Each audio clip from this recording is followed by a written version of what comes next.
Hello everyone, welcome back to MLT journey. I hope आप लोग अच्छे होंगे। तो आज हम बात करेंगे सफदरगंज से एक और न्यू नोटिस जारी हुआ था उसके बारे में। ये नोटिस आपका डॉक्यूमेंट वेरिफिकेशन से रिलेटेड है। टोटल हमारी 5 पोस्ट थी, जिसमें कुछ पोजीशंस का डॉक्यूमेंट वेरिफिकेशन हो गया है। जैसे कि रेडियो की पोजीशन का एक नोटिस निकला था। उसी में ही आपका एक्सरे असिस्टेंट की पोजीशन थी। उसी में ही आपकी जूनियर मेडिकल लैब टेक्नीशियन की भी पोजीशन देखने को मिली थी। बट हमारी जो बिग वैकेंसी थी, जैसे कि हम बात करते हैं नर्सिंग अटेंडेंट की, हमारी उसमें पोजीशन थी। और उसके बाद में मेडिकल लैब टेक्नीशियन, जेएमएलटी अलग है, जूनियर हो गया, और ये मेडिकल लैब टेक्नीशियन की पोजीशन अलग थी। तो ये दोनों बिग वैकेंसी थी आपकी इसमें सफदरगंज वाले नोटिस में। इसकी डॉक्यूमेंट वेरिफिकेशन थोड़ा डिले कर दिया था। यहाँ पर बताया गया है कि कब आपका डॉक्यूमेंट वेरिफिकेशन होगा, इसी के बारे में आज बात की जाएगी। जो भी आज नए जुड़े हों चैनल को सब्सक्राइब जरूर कर लीजिएगा। इसमें आपका रिलेटेड रहेगा Safdarjung hospital, lady Hardinge medical college LHMC, doctor Ram Manohar Lohia hospital, government of India की तरफ से ये वैकेंसी निकली थी। ठीक है। और यहाँ पर आपका हो गया कलावती वाला जो हॉस्पिटल हो गया, और रूरल हेल्थ ट्रेनिंग सेंटर हो गया। तो यहाँ पर दिया हुआ है schedule of document verification for the post advertise by advertisement number. Notice जो था आपका था 1/3/2023, जो कि पब्लिश हुआ था 4/10/2023 के लिए। इसका जो डॉक्यूमेंट वेरिफिकेशन होगा एमएलटी अलग का, तो इसका सीरियल नंबर में जो पोस्ट वाला उस टाइम नोटिस निकला था जब पब्लिश हुई थी वैकेंसी, तब उसमें 6 नंबर पे था, और ये नर्सिंग अटेंडेंट वाला 11 नंबर पे था। तो मेडिकल लैब टेक्नीशियन में कैंडिडेट की संख्या ज़्यादा है इसमें, और वैकेंसी भी अच्छी खासी है। तो 28 और 29 तारीख को इनका डॉक्यूमेंट वेरिफिकेशन होगा basement hall BMC building Safdarjung hospital में। आप गूगल पे सर्च कर सकते हैं, गूगल मैप के जरिए आप जा सकते हैं। बाकी नर्सिंग अटेंडेंट का 30 से 31 के बीच में होगा। इसमें भी अच्छी खासी वैकेंसी थी, और इसमें भी अच्छा खासा बच्चा है। तो इसमें basement hall BMC building Safdarjung hospital में इसका होगा। दोनों डेट ध्यान रखिएगा जिसका जिस डेट में पड़ा हो। यहाँ पे देख सकते हैं कि आपको ओरिजिनल डॉक्यूमेंट्स आपको लेके जाने हैं। ठीक है। और यहाँ पर आपके दिए हुए हैं कि द कैंडिडेट शॉर्ट लिस्ट, एक डीबी लिस्ट आपको मिली हुई है, वो आपको डीबी सीट भरनी होगी। अभी मैं दिखाऊंगा कौन सी डीबी सीट है। मेरे पास नर्सिंग अटेंडेंट और एमएलटी दोनों की डीबी सीट है। एनेक्जर ए में बता रखा है आपको एक डॉक्यूमेंट वेरिफिकेशन के लिए अपना एक एडमिट कार्ड डाउनलोड करना होगा, जो कि यहाँ पर एक वेबसाइट प्रोवाइड की गई है। बाकी आपके एक डायरेक्ट जो मैसेज होगा उस पर आया होगा, और ईमेल पे भी आपके आया होगा। बाकी टेलीग्राम ग्रुप पे मैंने दोनों स्क्रीनशॉट भेज चुका हूँ। क्या क्या लेके जाना है उसमें, आपको ओरिजिनल सर्टिफिकेट लेके जाने हैं, मार्कशीट्स हो गई आपकी स्टार्टिंग फ्रॉम क्लास 10, तो 10th क्लास से आपके स्टार्ट होनी चाहिए। Onwards mention your applications in support of your qualification, age category caste certificate, EWS SC ST का कास्ट सर्टिफिकेट एनसीएल हो गया। ठीक है। और ATC along with copy of application form, तो एप्लीकेशन फॉर्म की जो फाइनल सबमिट कॉपी होगी वो भी आपको लेके जानी होगी। प्लस आपका जो एलिजिबिलिटी क्राइटेरिया था वही आप लेके जाएँ जो आपने एप्लीकेशन फॉर्म में भरा था। ठीक है। अन्यथा उसके अलावा कोई चीज़ आप ले जाने की कोशिश ना करें कि अगर आपके पास ये है, आपने उस टाइम नहीं लगाया बट अभी ये लगा दें, तो उसका कोई रोल नहीं रहता है। यहाँ पर दिया हुआ है एक चीज़ और है, 4 copies of recent passport size photograph, तो 4 फोटो लेके जाने हैं जल्दी के खींचे हुए, along with admit card issued by heel for CBT।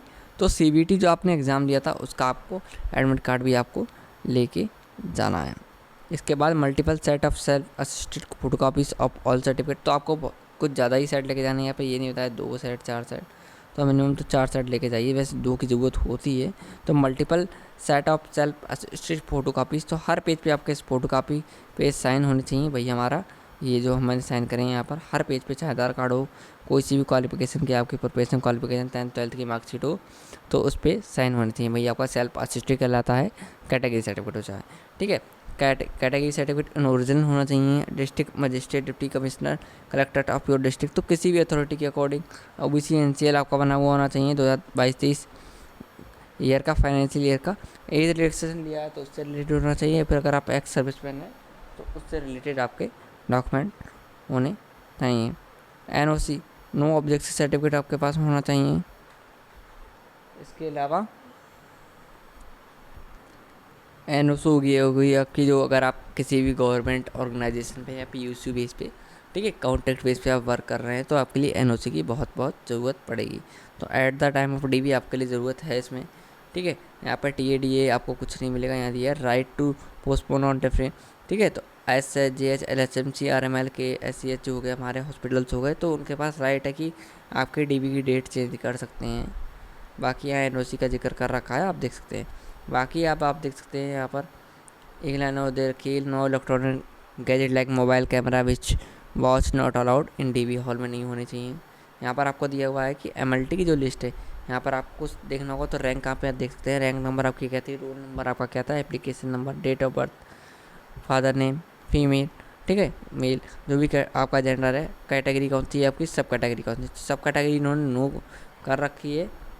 और यहाँ पर आप देख लीजिएगा रैंक नंबर आपका क्या रहेगा, तो इससे आप अंदाज़ा लगा सकते हैं आपकी रैंक क्या रहेगी। तो यहाँ देख सकते हैं, यहाँ पर डायरेक्ट रैंक बुला रखी 6, 7, 8, 9, 10, 11, 12, वैसे सीरियल वाइज ही है, बट बीच बीच में थोड़ी थोड़ी रैंक भी आपको गायब देखने को यहाँ पर मिल सकती हैं, ठीक है। तो यहाँ पर तो क्लियर ही है, ठीक है, एक आध नंबर यहाँ पर गायब होता ही होता है। ऐसे ही आपको नर्सिंग अटेंडेंट की भी आपको यहाँ पर देखने को मिल जाएगी। नर्सिंग अटेंडेंट की मैं आपको दिखा देता हूँ। तो यहाँ पर कैंडिडेट अच्छा खासा बुलाया गया है, ठीक है। टोटल जो 2994 के करीब यहाँ पर कैंडिडेट मतलब कि रैंक के अनुसार है, ठीक है। तो डायरेक्ट यहाँ पर देख लीजिए आप, डायरेक्ट जो यहाँ पर आ गई 2994 है, इसके बाद 255, 266, ठीक है। तो ऐसे ही यहाँ पर देखने को मिलेगी। ये है नर्सिंग 91 हो गई, 329 हो गई, तो ऐसे करके आपको देखने को यहाँ पर मिलेगी। बाकी नर्सिंग अटेंडेंट की भी कुछ इसी प्रकार आपको देखने को यहाँ पर मिल जाएगी, देख लीजिए। वही मैं आपको दिखा रहा हूँ, यहाँ पे नर्सिंग अटेंडेंट की आपको DV देखने को मिल रही है। तो यहाँ पर देखिए, यहाँ पर जो आपकी नर्सिंग अटेंडेंट में यहाँ पे भी रैंक दे रखी है, लिस्ट दे रखी है। यहाँ पर जो लास्ट रैंक है 2972 है, जो MLT में आपकी बुलाई गई है। और यहाँ से आपकी नर्सिंग अटेंडेंट की जो चालू होती है, यहाँ पे दिया DV विल बी कंडक्टेड 30/5/2024 को जो होगा आपका, वो उसमें लास्ट रैंक है आपकी 2994। तो डेट के अकॉर्डिंग आप जाइएगा। बाकी मैं अभी आपको DV शीट भी दिखा देता हूँ, आपको कैसे फिलअप करनी है। सबसे पहले जो आपको DV शीट यहाँ पर दी गई है, ये आपकी है नर्सिंग अटेंडेंट की। यहाँ पे दिया हुआ है check list of document verification of the provisionally selected candidate for the post of nursing attendant in Safdarjung hospital on regular basis. तो to be filled by the candidate, तो ये कैंडिडेट को भरना है। यहाँ पर अपना एक फ़ोटो आप चिपकाएंगे, please affix recent passport size photograph, तो जल्दी का आपका अपडेटेड फोटोग्राफ होना चाहिए। इसके बाद आपका यहाँ पर रोल नंबर होना चाहिए, ओवरऑल आपकी कितनी रैंक है। यहाँ पर आप भरेंगे name of the candidate in block letters, father name भरेंगे यहाँ पर ब्लॉक लेटर्स में, डेट ऑफ बर्थ लिखेंगे आप, 25/10/2023 को कितने साल के हो गए थे ये लिखेंगे, किस कैटेगरी से बिलोंग करते हैं, unreserved SC ST OBC EWS, जिस कैटेगरी से आप बिलोंग करते हैं आप वो लिखेंगे यहाँ पर। इसके बाद आप लिखेंगे whether age relaxation opted if so in which category, अगर आपने एज रिलैक्सेशन लिखा है तो वहाँ पर उसके बारे में जिक्र करेंगे, वरना आप छोड़ देंगे इसे। वेदर PWD यस नो, तो अगर आपने लिया है तो यस करेंगे, ठीक है। PWD दिव्यांगजन जो हमारे भाई बहन होते हैं, तो किस कैटेगरी से हैं, OH HH BH HH, तो उनकी कैटेगरी होती है अदर एंड मल्टीपल। इसमें नहीं दे रखा है तो मल्टी डिसेबिलिटी, तो यहाँ पर आप क्लिक कर देंगे। बाकी यहाँ पर जहाँ तक आपका साइन का है वो होगा, ठीक है। तो यहाँ पर दिया list of document required to be produced by the candidate in along और with multiple set of photocopy duly self attested at the time of document verification, please mark yes और no not applicable appropriate column, तो आपको yes करना होगा यहाँ पे, ठीक है। यहाँ पे दिया है as per RSS document required to following essential qualification, तो जैसे कि इसमें दिया हुआ है कि आपकी जो नर्सिंग अटेंडेंट की आपकी जो DV मतलब कि जो एलिजिबिलिटी निकली थी, यहाँ दिया हुआ है मैट्रिकुलेशन आपके पास होना चाहिए। इसके बाद first aid certificate from central और state government recognise institute and 1 year experience in 50 bedded hospital, तो इतनी ही आपके पास क्वालिफिकेशन ज़रूरी है। तो यहाँ पर आप भेजेंगे यस, एप्लीकेबल है आप, ठीक है। Photo copy duly self attach है नहीं है, अटैच है मतलब कि जैसे कि आपने फ़ोटो कॉपी अटैच की है नहीं की है इसकी, तो आप करेंगे यस। इसके बाद डिटेल रिमार्क इफ़ एनी है तो वो भरेंगे। इसके बाद रिमार्क ऑफ कमेटी, ये कमेटी भरेगी। यहाँ पर दिया हुआ है कि एजुकेशन एंड अदर इन्फॉर्मेशन अब आप भर देंगे यहाँ पर, ठीक है। तो यहाँ पर आपको जैसे यहाँ पे सेम ऊपर वाला दिया हुआ है तो यस है यहाँ पर, ठीक है। यहाँ पर हो गया आपका फोटो कॉपी डेली भी यस, ये भी वही हो गया, ठीक है, वो दे रखा। तो यहाँ पर क्या क्या हो गया ऑप्शन देख लीजिए। फर्स्ट नंबर पे हमारा photo identity card by Aadhaar card हो गया, 10th की मार्कशीट हो गई, 10+2 हो गया इंटर की, सर्टिफिकेट कोर्स हो गया आपका, डिप्लोमा कोर्स है ही नहीं इसमें, ग्रेजुएशन हो गया, master degree other education qualification हो गई आपकी, ठीक है। काउंसिल रजिस्ट्रेशन हो गया, एक्सपेंस हो गया, कैटेगरी सर्टिफिकेट हो गया आपका। यहाँ दे रखा है OBC इन केस ऑफ 1/4/2023 मतलब फाइनेंशियल ईयर का कौन सी, EWS का भी यहाँ पीरियड बता रखा है, ड्यूरिंग कब का इशूड होना चाहिए 1/4/2023 से। PWBD वालों का जिक्र कर रखा है, सेम एज आपका एक्स सर्विसमैन का रखा है। NOC का भी यहाँ पे जिक्र कर रखा है, ठीक है।